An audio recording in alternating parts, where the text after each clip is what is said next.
है। सुनिए, हम कब गए थे? सुप्रीम कोर्ट का निर्णय हमारे बाजू से आया तब हम गए थे। इन्होंने सुप्रीम कोर्ट के निर्णय का भी अपमान किया था। जब निर्णय आया था कि ये पाबंदी जो मंदिर में है वो असंवैधानिक है, और उसके बाद हम वहाँ पे गए थे। लेकिन तब भी इन्होंने, जब महिलाएं गई उनको उनकी गाड़ियाँ जलाई, हम जब गए तो हमें धमकियाँ दी, हमें जो है वो मतलब काटने की धमकियाँ दी, और उसके बाद हमें वहाँ पे रोका। मतलब सुप्रीम कोर्ट का जजमेंट आता है और उसके बाद भी ये कहते कि ये हमारी परंपरा है, ये हमारे वेद में है, पुराण में है। मैं इनको ये कहना चाहूँगी कि महिलाओं की भी वेदना है, आपका सिर्फ वेद ही नहीं है वहाँ पे। और सिर्फ वेद पढ़ना आसान है, अगर आपने किसी की वेदना को पढ़ लिया ना तो समझो ईश्वर को पा लिया। इसलिए महिलाओं की वेदना को पहले पढ़ना चाहिए। और ये जो कह रहे हैं ना परंपरा परंपरा, सती परंपरा थी, गलत थी, वो खत्म हो गई। बाल विवाह होते थे, वो खत्म हो गए। केश मुंडन की परंपरा थी, वो खत्म हो गई। और परंपरा ही अगर ये कहते हैं तो मैं इनको पूछना चाहूंगी, आपको बहुत ही अच्छी परंपराओं को लेकर आगे जाना ही है तो हम आपको सपोर्ट करेंगे। लेकिन आज अगर आप इस प्रोग्राम में आए हैं तो 100 साल पहले का जब नियम आप बता रहे हैं तो यहाँ पे आए तो आपको जी अर्थ से फोन पे कॉल आया था या कबूतर चिट्ठी लेकर आया था? क्योंकि कबूतर अगर चिट्ठी लेकर आया था तो 100 साल 200 साल की परंपरा हम मान सकते हैं। और ये यहाँ से गाड़ी से आए या बुलक कार्ट से आए हैं, ये भी उन्होंने बोलना चाहिए। अब मतलब जैसे समाज बदल रहा है, जैसे परिवर्तन हो रहा है, वैसे हमें चेंज होना चाहिए। और वहाँ पे अगर ऐसे कुछ गलत नियम होते हैं और वहाँ पे सुप्रीम कोर्ट का आदेश आता है, अभी भी सुप्रीम कोर्ट ने कोई पाबंदी लगाई नहीं है, कोर्ट के आदेश के ऊपर कोई भी स्टे नहीं है, फिर भी वहाँ पे महिलाओं को नहीं छोड़ा जाता। मतलब हम हमारा धर्म। और अयप्पा स्वामी जी ने कभी कुछ गलत नहीं कहा है, उन्होंने बिल्कुल नहीं कहा है कि वहां पे 10 to 50 इयर्स की महिलाएं नहीं जा सकती। आपने कहा कि वेदना को पढ़ना ज़्यादा बेहतर है वेदों को पढ़ने से। सो इन लाखों जो महिलाएं थीं उनकी वेदना का क्या, जिन्होंने कहा कि मंदिर में प्रवेश नहीं होना चाहिए और जो सड़कों पे थी विरोध कर रही थी, उनकी वेदना के बारे में इसके लिए मैं कहना चाहूंगी कि जब लाखों महिलाएं विरोध कर रही थी उनको हमने ये कहा था कि जिनको वहां पे नहीं जाना है आप मत जाओ। लेकिन लाखों महिलाएं जब 1 जनवरी 2019 को 30 लाख से ज्यादा महिलाएं जब ह्यूमन चेन करती है और महिलाओं को प्रवेश मिलना चाहिए इसलिए रास्ते पे उतरती है, तो उन महिलाओं की भी वेदना को पढ़ना चाहिए। अभिनव, मैं एक इनसे कह सकता हूँ, आप क्या कहना चाहती हैं कि कुरान गलत है जब वो कहती है कि औरतों को कैसे ड्रेस होना चाहिए? कुरान गलत? क्या बात है सर, क्या बात है सर, क्या बात, ये बात है। नहीं, कुरान गलत नहीं है। क्या बोला तूने? गलत नहीं है, लेकिन अब सडनली क्या हो जाता है, सारा प्रोग्रेसिवनेस कहाँ चला जाता है आपका? नहीं, सुनिए, बोलिए। ये देखिए कुरान के कुछ सारी हिम्मत कहाँ गई?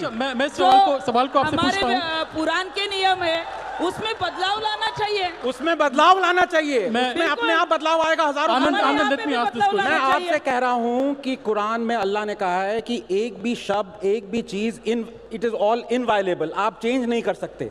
अभी मैंने आपको 3 कुरानिक वर्सेस बताई हैं जो कि माइन्यूटली कह रहा है कि how should women dress.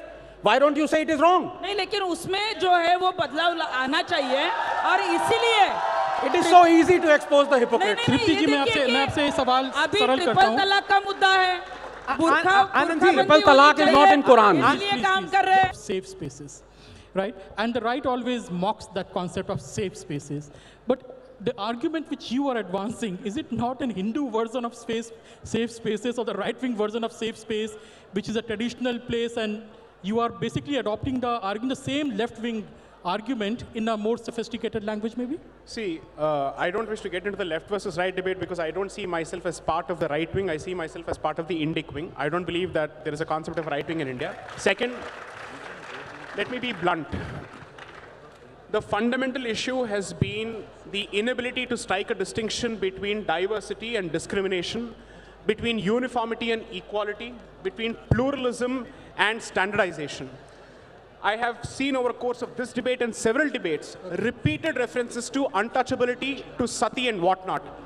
There is only one temple dedicated to a specific deity who happens to be a brahmachari, and in that particular place there is a restriction for a particular age group, not because of menstruation, but because he is a brahmachari. And we are being told that that practice needs to be necessarily compared with untouchability, that needs to be compared with sati pratha, that needs to be compared with widow remarriage. Where is the sense of proportion in this debate? No, I'd like to add something. I'll have to finish my point. I'm not yet done, ma'am, and I've been silent all along. It doesn't make a difference if India is a secular country or not. You know why? Because a place of worship is not a secular place. By definition, it is a religious place. Okay? So please do not apply secular logic to religious places, because you will not tolerate application of religious logic to secular places. Okay? Okay, my only... I'm not done. I'm not done. I'm not done. Please, hold on. Anybody, I challenge members of this audience, because you happen to be a citizen of this country, can you just get into the Supreme Court and say that I will practice in the Supreme Court without having the necessary qualification, without following the necessary rules? Because then your argument is going to be, no, but when the Supreme Court comes out with rules, these rules are meant for everyone, there are not separate rules. Fantastic. Then why don't you recognize the fact that when it comes to the Hindu faith, it believes in diversity of spaces. There are specific spaces which are dedicated to a specific form of energy, and there are specific spaces which are open to everyone. If this particular faith's diversity is finished through the weaponized form of equality, which is nothing but standardization, I'm sorry to say it will result in unwarranted Abrahamization of the Hindu faith, and it will lose its originality, which I think is against the concept of Article 25 and 26. I'll just make one final point. You know, it's always possible to muddle the entire argument and muddle the entire issue by comparing it with something very, very bad or terrible. Nobody has been able to ask, or let's say answer the specific question. When you say that this temple does not allow women, and it has a problem with women, it is based on misogyny, it's based on patriarchy, I want to ask each of these people, what do you know about the temple before you have made that comment? What have you read before you have made that comment? Are you saying that you know better than centuries of people who have actually worshipped at the temple and who have practiced that particular faith? Unless and until you have a specific position, kindly don't make yourself the representative of the entire female community. You're not. Second, you can't speak on behalf of believers. You can't speak on behalf of the deity. You can't speak on behalf of the temple.